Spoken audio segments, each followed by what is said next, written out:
What's up, everybody? It's Kahara here. It's my first time playing Fear and Hunger, so let's check this out real quick. Let's see what's going on in here. Someone or something is walking towards you. Let's see what's going on. I'm a pretty curious guy. Let's see what it is. Hey, look! It looks like a little dude. Hey, it looks like a little dude. A wretched-looking person walks out of the shadows. Oh, you're not the one I expected. Who might you be? Oh, this guy seems like a polite guy. Has something to show you in case you'd be interested. Sure, why not, bro? Happy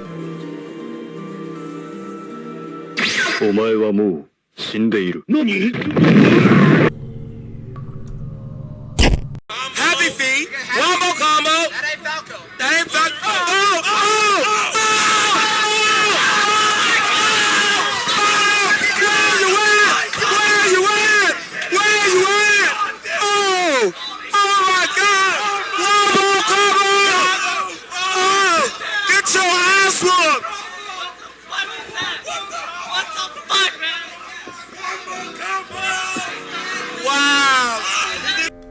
Trortur the White, bruh. Alright, that's who we're talking about today. You guys already know that. I don't know how to say his name. Trortur. I don't fucking know. So we're just going to say Torture. Because guess what? That's easier for me to say. That's easier for you to understand. But I might try to say Torture because it's funny. Anyway, we're going to get right into this man's spanking lore. Unlike the Harvest Man, he actually has some fucking lore. He used to be known as Trortur the White. Maybe because he's a white guy, I'm not really sure. That's a little bit weird to call him that just because he's white. I don't understand, that part of the lore. Maybe he was like the ultimate white dude, maybe a little bit racist. I'm not really sure.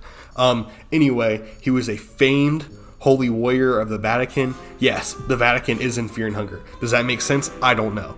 Anyway, he was a famed holy warrior. He worked for the Rondon military. He was a knight, and he was known as an icon. He was a legend. He was a hero. He would go kill all the evil things. What evil things he'd slay, I'm not really sure. He would go on crusades and shit, kill, people of different religions, and that made him a hero. Realistically, it doesn't really make you a hero. But to him, and to his people, and to Rondon, and to the Vatican, I assume, that man was a hero. But then, he slipped up. He made a mistake. He messed up. And the Eastern Sanctuaries, they captured him. They took his ass. They took him back to the eastern capital of Jeddah and threw him in the prisons in there. Or Jeddah.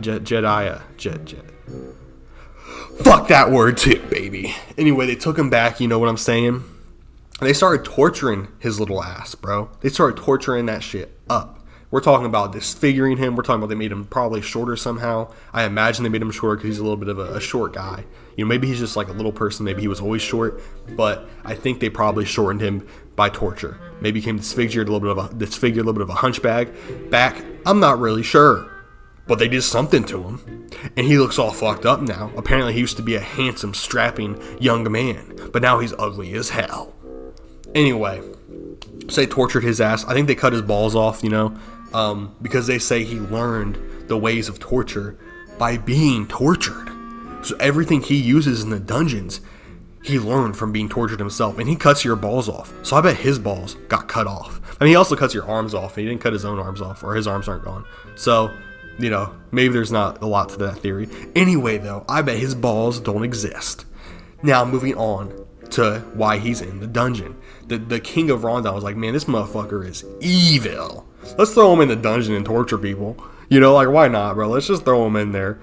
So then, the torturer, he pulled up to the dungeons of Fear and Hunger and was like, this place is pretty cool. Okay, that's what he said. He said, this place is pretty cool. I get to do whatever I want and torture little children or whatever they arrest you. You get caught stealing some bread, they throw you in the dungeons, then get your balls chopped off. Pretty fucked up. But Torturer was like, this kind of the move, bro. You know what I'm saying? Anyway, so yeah. That's how he ended up in the dungeons of Fear and Hunger. He was just so good at his job. But then, Captain Rudimir pulled up, and Captain Rudimir was like, wow, bit of a dick, my guy. And Torturer was like, yeah, I know. And then nothing else happened from that exchange. Moving on. After the dungeon, everyone in the dungeon completely succumbed to the insanity. Torturer still somewhat kept his mind. He was the same man he was entering the dungeon as he was when you find him in the dungeon. You know why? Because he was already insane. He already liked doing all that stuff. He liked the dungeon. It was lit to him. And for that reason, it seemed as though the prison guards kind of didn't betray him. They kind of still liked Trortur, you know?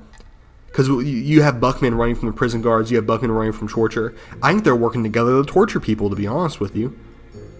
They're kind of homies still. Trortur can walk wherever he wants, do whatever he wants. He's the big cheese in the dungeons. He might be a little bitch and easy to kill, but in the dungeons, he's the big cheese. Going to keep it real with you. And now we're going to get into even further in the lore and his intelligence. So even after he was tortured, right? This is going back to before he entered the dungeons of fear and hunger. The Vatican was like, okay, bro, you used to be your hero. Now you're a tortured little disgusting thing. But can you help us out here and make some cool armor? And Trortur, who I'm guessing there's not any lore specifically says this, but when it comes to the Penance Knights, Trortur is integral in their creation. And I believe that is because he knew the perfect torture method to make the armor. So it is under my belief that Trortur helped design the penance armor, which he has in the dungeons with him in a secret chamber. So Trortur was like, gang in, I'm going to make some penance armor. People are going to hate this shit. They're going to put this on and be like, wow, this sucks. And it's going to be a long, slow death. And that's exactly why the Vatican liked him, because they're like, oh my gosh, you know, this guy used to be a holy warrior fighting for us, and now he's insane, and now he's making torture armor for us. This guy is the GOAT. So Trortur, you know, he gets to do whatever he wants pretty much, because everyone likes him. I mean, no one likes him now, but he helped a lot of people. He did his job well, and his job was being evil. Anyway, so basically, now he's just chilling in the dungeon, torturing people. In the dungeon, you know, you can like betray Buckman and give Buckman up to Trortur, you know, and he'll start torturing that motherfucker and be like, feels so good. Buckman won't say that, but Trortur will. Buckman won't like it at all, I'm gonna be honest with you. Torturing, you know, it's kind of a dick move to turn him over. And then there's also Rini, or whatever the fuck her name is, the knight that works with Buckman, and you can eventually drag her to Trortur as well. And if you do that, you'll unlock the penance armor. And it's actually apparently really good armor in the game. I personally never used it because it's too much fucking work to get. But everyone says it's the best armor in the game, but it does make you constantly bleed. But that's pretty much Trortur for you. He's also probably the easiest enemy in the entire game. If you get hurt by Trortur, you kind of just suck balls. I'm gonna be honest with you. His life hand is like a one hit, no matter what break, and you know, and then he can't do anything after that. So Trortur is like the ultimate pussy enemy, even though he has all this incredible, crazy lore. He's kind of a bitch, and we're just gonna keep it real here. He's not here in the dungeons. He's not surviving because he's strong. He's surviving because he's smart and evil. Evil. Anyway, yeah.